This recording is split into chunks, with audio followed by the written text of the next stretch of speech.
¿Qué tal, amigos? Buenos días, buenas tardes, buenas noches, o en el momento en el que estén sintonizando esta nueva emisión de la No, no es la última página, para. Lo que pasa es que estamos juntos, eso ¿Estamos llama la juntos? atención. ¿Para qué día es hoy? ¿Confieso? No, no porque... ¿Recreo? No, yo creo que ¿Hora libre? hora libre tampoco. ¿Qué otro programa jueves. hacemos? Hoy es jueves. Perdón. Ah, claro, es esto, ¿no? Vamos buscando de a poquito, vamos desilvanando. Esa Chinita esa, ¿eh?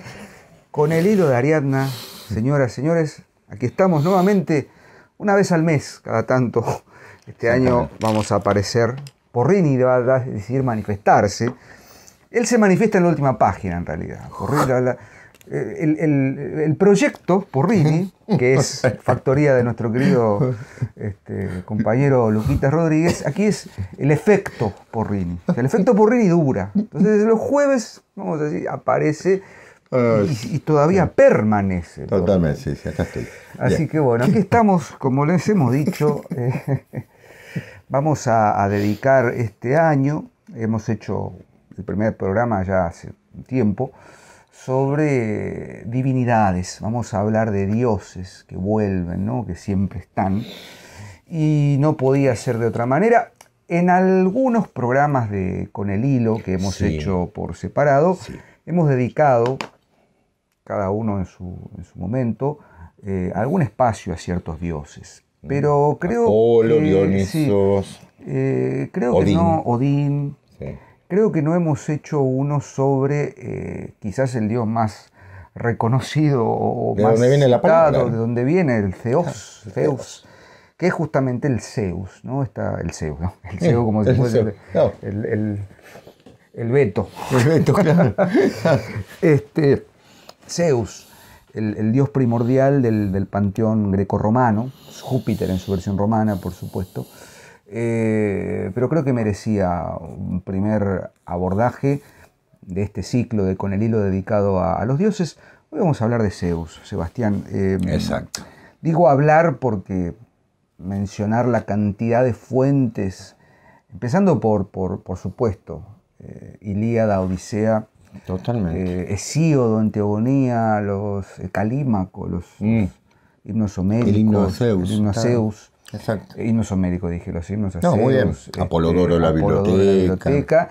Y luego, por supuesto, la gran cantidad de helenistas, mitógrafos y mitólogos que se han encargado del estudio de los hechos en torno de Zeus. Por ejemplo, vos tenés aquí a Pierre Grimal, Robert Graves. Exacto. Hay uno de Kerenji, que estuve investigando un poquito la cuestión en torno de Zeus. Y por supuesto innumerables referencias en distintas tragedias y tal. Ahora, justamente por esto, por esta multiplicidad de fuentes, hay que separar algo que dice Grimal, que es muy interesante, en el comienzo de su... Del diccionario. El diccionario, pero en el comienzo de la entrada de Zeus... cuando dicen... Es el más grande, es esencialmente el dios de la luz, más adelante. Y luego dice, a partir de los poemas homéricos se crea la personalidad de Zeus, ¿querés que te lo lea? Sí. Soberano de hombres y dioses, que reina en las alturas luminosas del cielo. Corrientemente permanece en la cumbre del Monte Olimpio, pero también viaja. Por ejemplo, se le encuentra en el país de los etíopes, pueblo piadoso entre los pueblos. Poco a poco la mansión de Zeus se fue desligando de toda montaña concreta, y con la expresión Olimpo se acabó por entender solo la región etérea donde moraban los dioses. Claro, Grimal, viste, empieza a hacer una especie de separación. Maestro. Que es una separación necesaria en torno de algo que a mí me gustaría empezar por ese lado, ¿no? Cuando observamos la figura de Zeus como dios mayor del Olimpo, es inevitable hacer una distinción entre dioses olímpicos y dioses preolímpicos, o titanes. Titánicos, claro. Pero hay algo que va a pasar progresivamente con la figura de Zeus y que es significativo del pensamiento griego, luego helenístico, y por supuesto ya del pensamiento más cercano a precristianismo, viste, ya la primera patrística y tal, no tanto la patrística, perdón, pero Plotino y toda claro, los neoplatónicos. Los neoplatónicos, bien. No me salía la palabra. Bien. Que es justamente la ausencia de la dimensión teológica de Zeus. Y Zeus pasa a convertirse más en un personaje mítico literario, claro, que trascendente. Claro. ¿No? Eso como para empezar a desilvanar. Exactamente. No es un Dios creador. No. Es un Dios ordenador. Esto ha llevado, podríamos tomarlo, por ejemplo, quien lo tomó muy claramente es Mircea Eliade, ¿no? Que hablaba justamente de los dioses de creación, que a veces se retiran, ¿no? Y una segunda generación, una tercera generación en este caso, de dioses, que viene a ordenar el mundo. Viene a terminar, por decirlo de una manera, a redondear la creación. Que es una creación imperfecta, por eso hay monstruos, por eso... ¿Por qué? Porque se deja justamente esa situación para que se imponga un orden determinado, que es una nueva generación de dioses. Muy bien lo decía Diego, exactamente. Es difícil transportar a Zeus a la concepción, por ejemplo, del dios judeocristiano. No es eso, ¿no es cierto? Zeus es, como bien decía Diego, el máximo dios de una especie de junta de dioses, ¿no? Digamos así. De un comité administrativo, por decirlo de una manera, en la que hay un presidente que es Zeus. No obstante ello, tiene un poder sobre los dioses, marca ciertas cosas, pero no es omnímodo en todo sentido. Tal vez porque para la mentalidad griega, Diego, era complicado entender la idea de un dios único, sino más bien un dios debatiendo, ¿no? Sí, y sobre todo, yo quiero... No sé, vino a mí la religión griega de Gilbert Murray. De entre las muchas fuentes que se pueden citar sobre el tema, Murray tiene una capacidad de síntesis interesantísima. Sí. Por supuesto, no es el único autorizado para pensar esto, ¿no? Walter Otto, sin ir más lejos. Bueno, Elías de Kerenge y tal, a nivel general, pero dentro del helenismo, de los estudios helénicos, los aportes de Gilbert Murray, hablábamos recién de Esquilo, creador de la tragedia, o padre de la tragedia, su estudio sobre Eurípides. Y este librito, La religión griega, tiene un par de afirmaciones interesantes sobre justamente esta idea que dijiste recién, en debate, ¿no?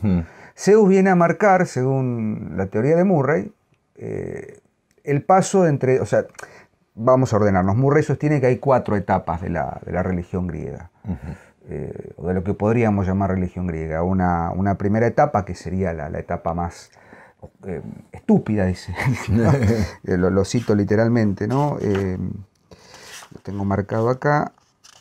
Sí, creo que lo tengo marcado, a ver, no nos vamos a equivocar. Disculpen, el progreso de la religión griega se divide en toda naturalidad en 3 etapas. Todas históricamente. Primero está la arcaica Eutheia, o edad de la ignorancia, antes de que Zeus viniera a perturbar la mente de los hombres, ¿no? Esa afirmación, ¿no? Antes de que Zeus viniera a perturbar la mente de los hombres, da cuenta de que con la aparición de Zeus, esa religión que podríamos considerar quizás más cercana a lo que pensamos como religión en tanto dimensión trascendente, dimensión de lo sagrado y tal, con la irrupción de Zeus y esa crisis en la sucesión, no olvidemos, debemos saber plenamente que según el mito de la creación, Urano, Gea se unen. Cronos, bueno, y hay una suerte de maldición, ¿no? Heredada, que el hijo va a destronar siempre al padre, ¿no? Siempre el menor. ¿no? Exactamente. Cronos es el menor. Cronos, la castración de Urano, luego Cronos que se come a sus hijos, luego, no me acuerdo ahora la madre, creo que era Rea, la madre de Zeus, que lo da a luz en secreto en una isla, y Zeus decide rebelarse contra Cronos, le hace regurgitar a sus otros hermanos, luego, digamos, según el mito, libera a los cíclopes y a los no me sale la palabra. Los hecatónquicos. Hecarónticos, iba a decir. Muy bien. Entonces se produce la gran titanomaquía o titanomaqui. Exactamente. Bueno.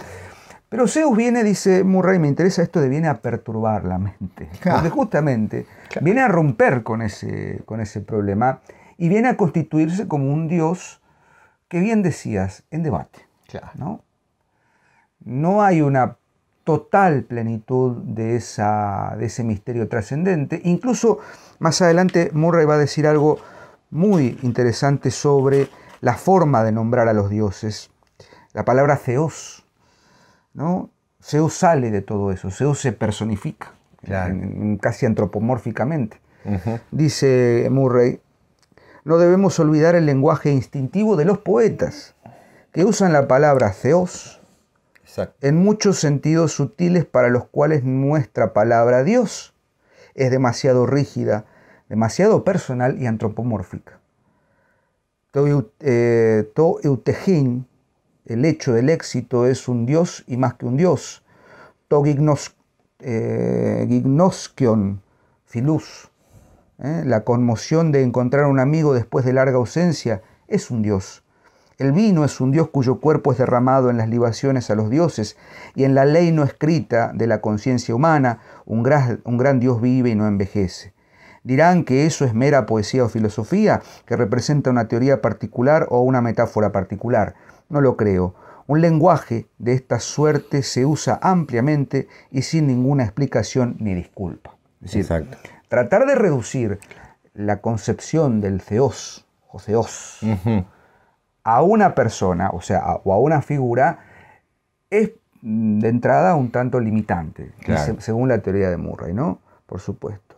Sin embargo, sin llegar a los extremos, creo poder saciar sin riesgo la conclusión de que el terreno de donde brotó un lenguaje como este no era ningún sistema de teología definidamente personal, ¿no? Estamos hablando de una primera poesía, de una primera instancia de la poesía, en la que luego Zeus, por supuesto, va a tener distintas variables, ¿no? El Zeus apaciguador, el Zeus justo, el Éuteros, el Zeus justo. Claro.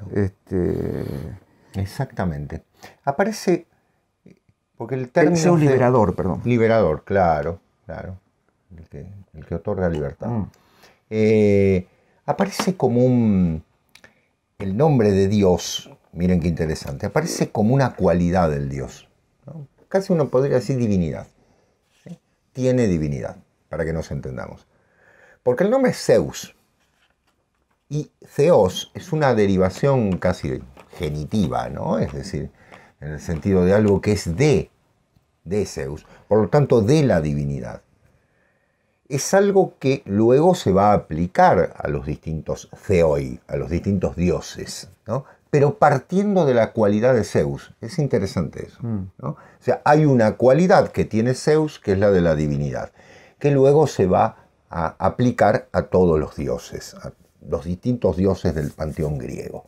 Y como bien decía Diego, esta idea de la multiplicidad, ¿no? Que lleva a una generación, a una segunda, a una tercera. Estaba recién mirando, Grimal habla de una segunda, pero en realidad tenemos que tener en cuenta Urano y Gea, ¿no? Como la primera, luego Cronos y Rea, y luego Zeus y Hera, van a provocar la idea de que la creación del universo, la creación de esta instancia donde se va a dar la vida humana, no es ni más ni menos que un proceso de refinamiento de los dioses, ¿sí? Es decir, hay unos dioses que al comienzo son eminentemente propios, es decir, están en ellos mismos, una separación de sus propios bienes y nada más. Cuando aparece una generación diferente en torno de la creación, que sería la humanidad, bueno, el Dios que aparece es un Dios justamente ligado a poner un orden de equilibrio. Por eso una de las cualidades grandes de Zeus es la dique, la justicia, ¿no? Es el Dios de justicia. Muy interesante verlo, cómo los griegos pensaban más que en un creador que hizo un chispazo, que dijo una frase, ¿no? Y demás. Es el que impone justicia y el que tiene la gran balanza de la justicia de manera absolutamente incuestionable frente a las injusticias que cometemos los seres humanos. Perdón, Diego. No, pero justamente empalmado con eso que decís, es llamativo y hasta diría que lógicamente mítico el hecho de que Zeus venga, poneme un poquito por favor, sí, venga a ordenar y a apaciguar una situación que de por sí era insostenible. Claro, una guerra Pensemos constante. en esto, en ese tiempo, digamos, en esa primera generación de dioses, Uranos, el cielo, ¿no? Con la tierra, la unión cielo y tierra, una unión del caos, ¿no? Sí. Ordenan el caos. Del Eros. El Eros, ¿no? Claro. Y hay una exuberancia, y hay toda una, incluso la era de los titanes. Claro. Hace poco voy a hacer una referencia de la cultura del manga y del anime. Ah, correcto. Una de las series más importantes de los últimos tiempos, series manga y anime, Shingeki no Kyojin, Attack on Titan, el ataque de los titanes, Claro. que retoma justamente el titanismo, ¿no? Claro. Y esa cuestión inalcanzable, ¿no? Imposible, incluso inhumana, que es Urano. Luego, por supuesto, Cronos. O sea, Claro. el cielo es inalcanzable. El tiempo, también, que podríamos hipotetizar, no tiene forma de ser no podemos establecer parámetros, claro, para el tiempo, ¿no? Y también esa suerte de ampulosidad de Cronos que devora a sus hijos, ¿no? Hay el cuadro famoso de Goya, claro. Saturno es, sí, devorando a sus hijos. Y Zeus viene justamente a poner un intermedio. Claro. Porque hay otro elemento, luego de la titanomaquia, a donde son arrojados los vencidos. Los hipotártaros, ¿no? Van, claro, al fondo del tártaro. De ahí vendrá la idea de los dioses tónicos, claro, tonos, ¿no? Hay algunos cultos de Zeus que también lo ubican dentro de esta. O sea, Zeus es el dios que no tiene la ampulosidad o la exuberancia o el titanismo inconmensurable de Cronos y de Urano, que tiene el eje vertical, porque tiene el cetro como símbolo. Exacto. Y está en el Olimpo, un monte, que a su vez también es la región de Olimpia, ¿no? Claro. Y decía Grimal recién, al punto tal de que Zeus también es un dios viajero, es un dios hiperbóreo por otra parte. Claro. Entonces digo, es ese equilibrio, es Axis Mundi, claro, ¿no? Que viene a ordenar lo de arriba con lo de abajo. Exacto. Y no es solamente lo de abajo en tanto el ser humano en la tierra visible, es también aquello que está oculto debajo del ser humano. Claro. Simbólicamente, creo yo que es uno de los dioses más significativos en torno de lo que es exactamente la idea de divinidad, siempre según la cosmovisión griega, ¿no? Claro, y romana, por supuesto. Exactamente. Ese Dios que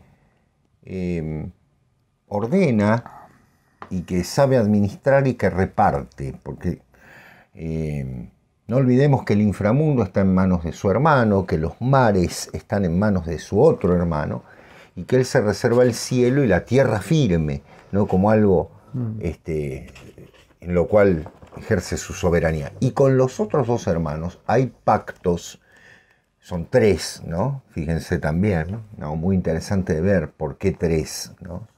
El concepto de Trinidad está presente constantemente en todas estas tradiciones, también en todo lo indoeuropeo, pero aquí, para dar una vueltita de tuerca más, la idea de que Zeus tiene un poder enorme, pero tampoco tiene un poder omnímodo sobre los hermanos, ¿no? Hay un dominio que es propio de ellos y que debe conversar con ellos. Por eso decíamos el hecho del debate.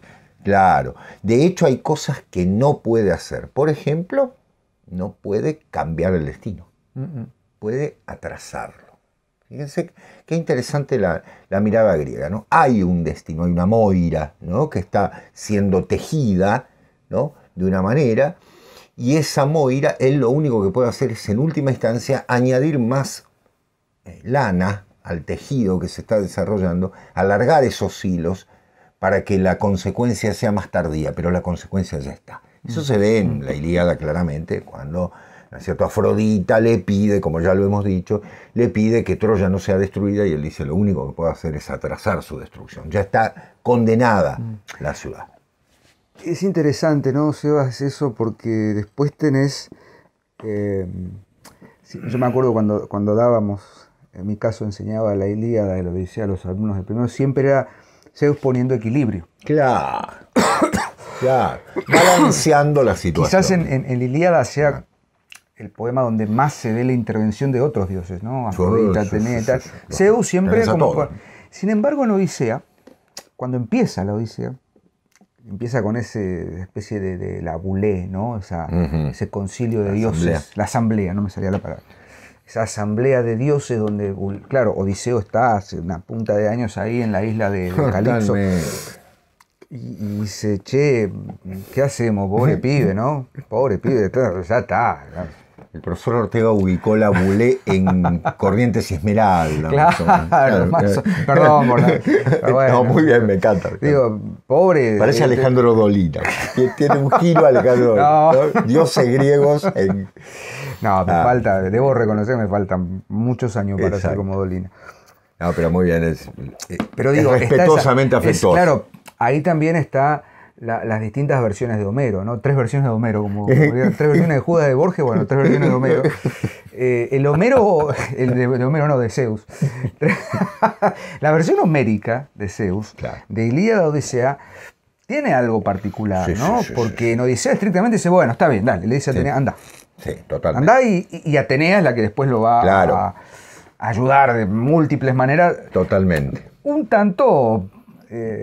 discutible en las maneras, ¿no? Se disfraza de tal cosa, se disfraza de niño, de nunca. Dale, Atenea, manifestate y decirle, flaco, claro, anda. Es que la hija también es complicada. Es complicada. Ya nos ocuparemos de Atenea. Nos ocuparemos de Atenea. Pero bueno, digo, esa imagen de Zeus siendo implacable en la justicia, en la Ilíada, y balanceándose un poco más por Odiseo, los troyanos en un momento, y luego por Odiseo en la Odisea, es interesante. Y ni hablemos luego, por supuesto, que es correlativo con, o va de consumo, claro, con el contexto del pensamiento y de la religión griega en el siglo V, IV a.C. Claro, digo, exactamente. El Zeus claro, que nos sí, señor. Que construye Esquilo. Exacto. No es el mismo, ya lo dije hasta el hartazgo, no lo voy a repetir, ¿no? El verso famoso de claro, Zeus tal cosa en Esquilo y en Eurípides. Claro. Y pasaron, ¿qué? 50, 60 exactamente, años. Exacto. Hay ya también no es una cuestión ahí. Digo, es el mismo Dios. Exactamente. El mismo origen, pero va cobrando diferentes apreciaciones, interpretaciones, conforme avanza el... Sí, señor, sí. Incluso, Diego, vos lo decías recién muy bien, si uno amplía ese espectro y va desde Homero, pongamos siglo VII, VIII antes de Cristo, a un Ovidio, que lo van a nombrar como Júpiter, ¿no? A un Ovidio en los Fastos, y hay una evolución notable, ¿no? Es decir, de aquel Dios que parece dialogar y demás, a bueno, un Dios mucho más lejano ya, ¿no? Perdón que me esté abanicando, pero hoy hace hay una humedad. Imponente. No sé si estamos en San Miguel. Tenemos ventilador, no pero... sé, sí. Con la guayabera. Sí, me falta la guayabera. Exactamente. Hoy Zeus no ha querido manifestarse con su rayo, pero bueno. La guajira y el claro. Se ríe el profesor porque, bueno, yo he escrito una novela con un seudónimo, ¿no? Sí. Un tal Rodríguez Feo, pero bueno, él se ríe, totalmente. La novela de Poré tiene un título muy sugerente y transcurre en un clima similar. Totalmente. Bueno, perdón. Claro, esa es la historia. Bueno, volviendo entonces, decíamos, claro, hay una evolución del Dios. Como hay una evolución teológica, a ver, por Dios, ¿qué quiero decir? Entre los griegos, las primeras manifestaciones, como bien decía Diego, no son manifestaciones, digamos, de alguna manera de fuerzas o demás, a un Platón que piensa a los dioses, ¿no? Que los analiza, un Aristóteles que también piensa un orden del mundo, y bueno, la teología también empezó a elaborar una interpretación de esas fuerzas divinas de una manera notable. Y bien dijo, los neoplatónicos, porque no es que pasaron dos siglos y se terminó todo y dijeron, ya está, este Zeus no existe más, sino que aparecieron Plotino, Proclo, diciendo, ojo que los dioses son esto, y aseverando la existencia de esas divinidades. Por otra parte, algo que es increíble de la mitología griega. Ustedes saben que los griegos mostraban en Creta la cuna de Zeus. Claro, como bien contó Diego, ¿no? Es decir, para hurtarlo de ser devorado por su padre Cronos, Rea lo esconde en una isla, ¿no? Que es Creta, de acuerdo con cierto relato, en otros casos es en Grecia propiamente, en la Grecia continental, y allí, bueno, es criado con miel, ¿no es cierto?, con leche, como un niño, qué sé yo, separado de... Fíjense cómo, primero la pregunta, ¿quién lo cría? ¿No? Toda una serie de cuestiones que la mitología no le importan tanto esos detalles, pero sí a la sociedad griega que muestra la cuna de Zeus como si fuese algo existente. Ha sido un niño. No hablamos de una cuna gigantesca, sino un niño. O sea, toda alusión a otros temas quedan, ¿no? La divinidad es un niño, en algún sentido. Después, ¿por qué no empieza a entender otros aspectos también, ¿no? De las verdades que luego se van a manifestar, ¿no? O de la verdad que luego se va a manifestar. Ya está.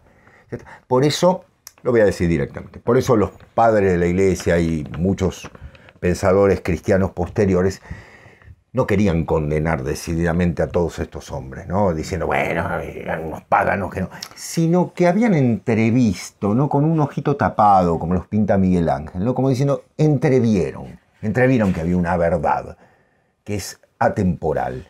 Y bueno, la interpretaron de una manera que por ahí no es les hacía falta una revelación, ¿no? Conste, no había una revelación también, ¿no? Bien. Fíjate lo que dice Sí, Murray al respecto, ¿no? Habíamos dicho, ¿no? Las 3 etapas de la religión griega. Él le agrega una cuarta, bueno, no importa. En tercer lugar está, dice, el periodo helenístico, que alcanza, grosso modo, desde Platón hasta San Pablo. Claro. Pablo de Tarso. Claro. Y los primeros gnósticos, ¿no? La primera edición de este libro, fue el tiempo en que la mente griega, aún en pleno vigor creador, dio su primera respuesta a la doble quiebra del mundo en que había puesto su fe: la abierta bancarrota de la religión olímpica y el colapso de la ciudad-estado. Claro, correcto. Periodo de crisis. Claro. Se acabó, los olímpicos se acabaron, ¿no? La guerra del Peloponeso, listo. Claro. Apotón. Claro. Lo mismo sucede con la caída de la polis. Claro, ¿no? Claro.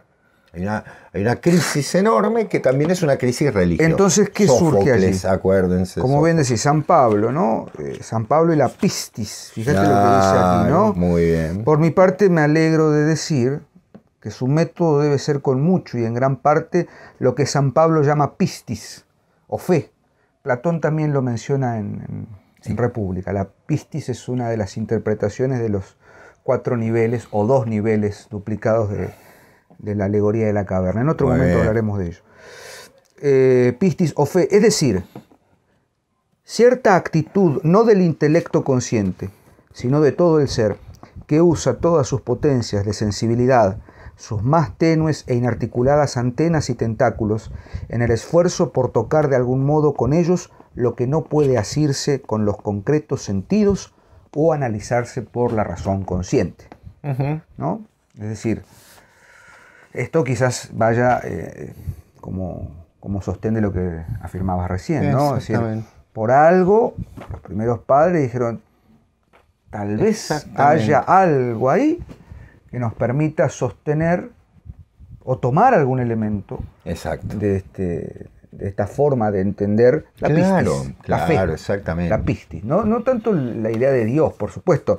Vuelvo a decir, quizás nuestra noción de Dios, los monoteísmos tal vez, pongamos por caso, o sea, la noción de Dios, por algo el budismo no tiene la noción de Dios, ¿no? Está el Dharma, ¿no? Está la cuestión de la potencia. No se preocupa de ello, de ello, ¿no? Pero para los occidentales, o digamos, no sé medio si orientales y tal, claro. Necesitamos, ¿viste? Una cosa, ¿no? Un punto. Un punto, poner el Claro. nombre, dale. Exactamente. Se llama así, es hijo de tal y va a volver o no. Que Claro.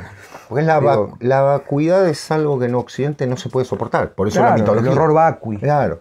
Ante el horror vacui llenemos de, ¿no? Tiene que haber una manifestación. Y hay algo interesante, Diego, que es, aparte de todo esto, que es el hecho de padre de los hombres, ¿no? Sí. O sea, paterántropo, ¿no? Esta idea de... Sí, de ahí viene Júpiter. Claro. La etimología de Júpiter, de ahí viene, por supuesto, del protoindoeuropeo, bueno, no importa, es una... Exactamente, Pit, ¿no? Pater. Exactamente. O sea, una especie de padre de todo. ¿Por qué? Bueno, piénsenlo, ¿cómo lo graficaban? Ese es el término. ¿Cómo lo graficaban los griegos? No porque los crease. No es el Dios creador que crea ex nihilo, ¿no? Dentro de la tradición judeo-cristiana. Ex nihilo crean. Sino más bien interviniendo. A ver, para que me entiendan.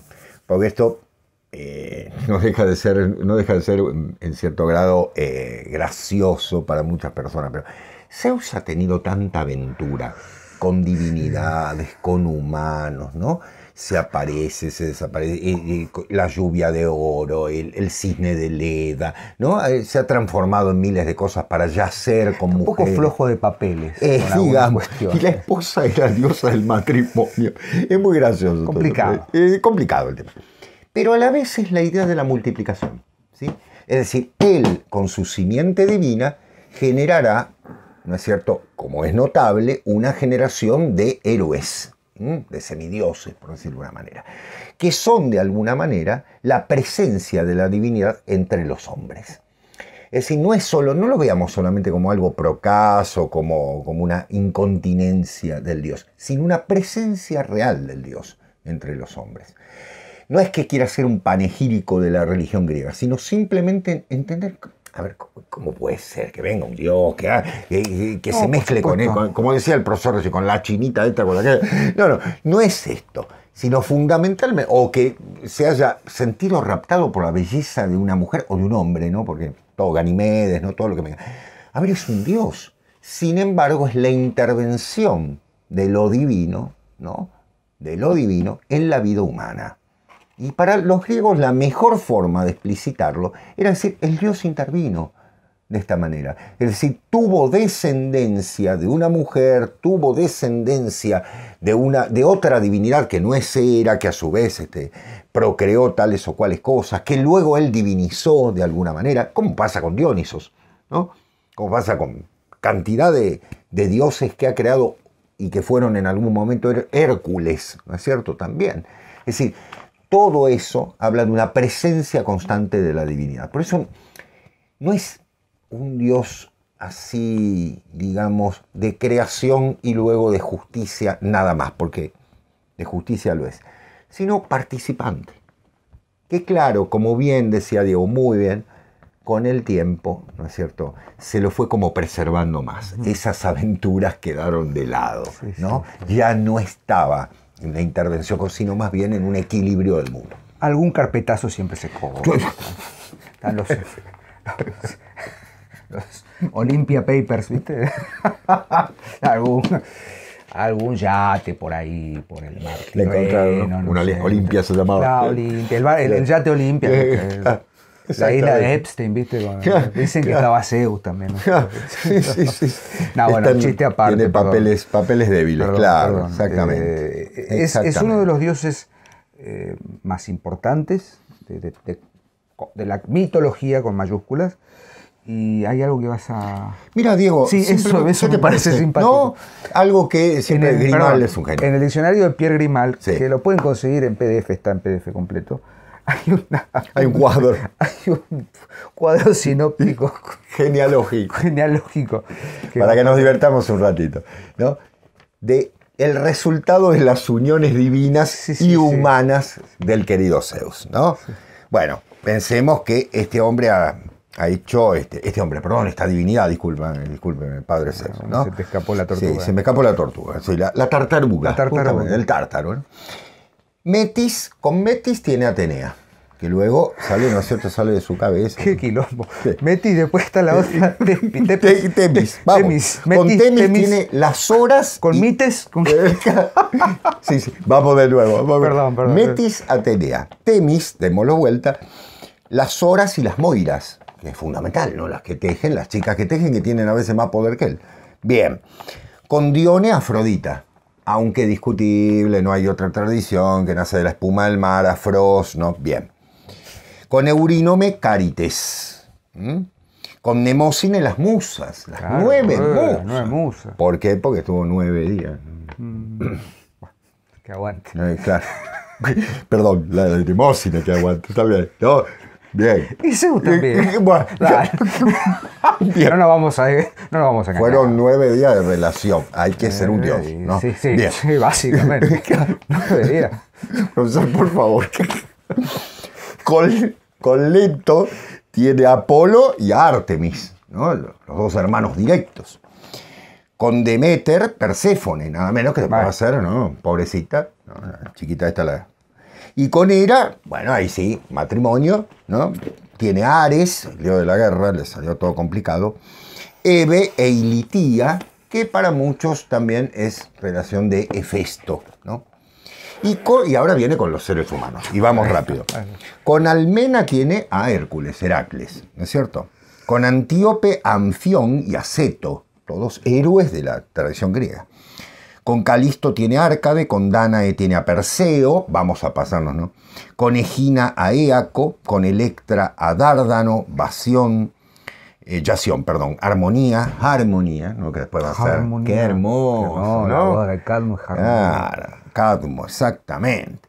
Con Europa, ¿se acuerdan, no? La rapta, él es un toro El blanco. rapto de Europa. Claro. Tiene a Minos, bueno, tiene a Sarpedón y a Radamantis, nombre que le quise poner a mi hijo, Radamantis, pero se armó lío acá en casa. Radamantis Porrini. Quedaba fiero, ¿no? Bien. Con Io tuvo a Épafo. Ya se empieza a reír. Pero... Con Laodamia tuvo a Sarpedón, otro. Con Leda tuvo a Helena y a los Dioscuros, ¿no? Nada menos, ¿no? Se acordó de Cleto. Claro. Cuando llama a los... A ver. ¿No es Cleto? El de los locos colmillos. No importa. Bien. Con Leda tuvo a Helena, ¿no? Por algo la belleza absoluta de Helena. Con Maya tuvo a Hermes. Qué gran dios, ¿no? Los ladrones. En fin. Con Níobe tuvo a Argo, a Pelasgo. Piensen ustedes la descendencia de todos los pueblos, ¿no? Con Pluto tuvo a Tántalo. Con Sémele a Dioniso, ¿no? Que es una historia terrible. Y con Táigete tuvo a Lacedemón. Todas estas uniones. Zeus Armando Maradona. Exactamente, terrible. Hoy está picantísimo. Valga decir, damas y caballeros, que por eso es padre de los hombres, padre de todos. Porque, y obviamente ha tenido la mitad de las islas griegas.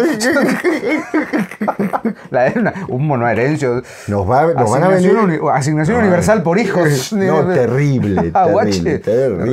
Perdón. Estamos hablando de 30, 40 hijos. Sí. Tenía encima divinidades puras, ¿no? Hablando en serio, ¿no? Para que no parezca que soy salaz y procaz.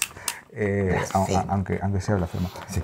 Bien decías recién, ¿no? Los nombres de las grandes, o sea, míticamente, podríamos decir que las grandes civilizaciones, genealogías y tal, provienen de este ordenamiento. Totalmente. Zeus como apaciguador y amontonador de nubes, claro, Cronida, Cronión, ¿no? Todos los epítetos que son... Exactamente. Y el que tiene en su mano la justicia, fundamental, ¿no? Seudikaios, ¿no? El justo, justamente el que, fíjense que más que la vida y la muerte, la justicia, ¿no? Imponer ese equilibrio de justicia y demás. Y, claro, toda esta descendencia, esta prosapia, podríamos decir, toda esta prole también, tiene que existir para la mentalidad griega, más allá de lo que nos genere y demás, tiene que existir para que exista una descendencia divina entre los seres humanos, ¿no? No solo celestial, porque Apolo y Artemis son dioses, ¿no? Atenea, etcétera, etcétera, sino también entre los hombres. Pelasgos, ¿no es cierto? Todos van a descender de alguna manera de la simiente de Zeus, que es una forma de creación, ¿no? También. Bien. Bueno, ¿qué le parece, Porrini? Grandioso. Sí, muy grandioso. Muy grandioso. ¿Sí? Grandioso. Grandioso. Bien. No soy el único. Vamos a dejar aquí el programa de hoy. Por supuesto, volveremos prontamente con un nuevo hilo, un hilo de Ariadna. Exacto. Que me gusta pensar que para no perdernos en este inmenso laberinto que es la mitología, aquí está el hilo de Ariadna, con el hilo de Ariadna. Exactamente, con el hilo de Ariadna. Así que, Sebastián, gracias por todo. A vos, Dieguito, Nosotros muchísimas vamos gracias. A seguir leyendo y a seguir trabajando. Nos vemos el lunes en una nueva emisión de La Última Página. Con el hilo los espera de aquí a un buen tiempo. Hay contenido bueno los jueves, ¿eh? Lunes y jueves siempre. Verso a verso, escenarios, con el hilo, pero siempre saben que el lunes y jueves estamos siempre ahí, firmes ahí con el contenido de La Última Página y de ADE en general. Bueno, gracias por todo. A vos, Dieguito. Chao. Adiós, gracias.